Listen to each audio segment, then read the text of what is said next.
Daniel 14 അധ്യായം 1 മുതൽ 5 വരെ തിരുവചനങ്ങൾ. ബാരക്കുമോർ.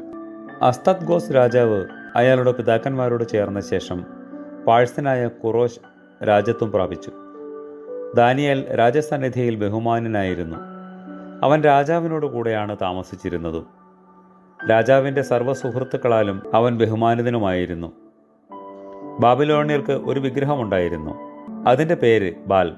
അതിൻ്റെ നാമത്തിൽ പ്രതിദിനം അവർ വളരെ ചെലവ് ചെയ്തിരുന്നു. അതിനോട് വളരെ ഭക്തി ഉണ്ടായിരുന്ന രാജാവ് ദിവസം തോറും പോയി അതിനെ നമസ്കരിച്ചു വന്നു. ദാനിയേലോ ദൈവത്തെ ആരാധിച്ചു. രാജാവ് ദാനിയേലിനോട്, എൻ്റെ ബാൽ ദേവനെ നീ എന്താണ് നമസ്കരിക്കാതിരിക്കുന്നത് എന്ന് ചോദിച്ചു. ദാനിയേൽ അദ്ദേഹത്തോട്, കൊത്തുപണി ചെയ്തുണ്ടാക്കിയ പ്രതിമയെയും വിഗ്രഹത്തെയും ഞാൻ ആരാധിക്കയില്ല. അവയെല്ലാം മനുഷ്യൻ്റെ ഹസ്തനിർമ്മിതമല്ലയോ?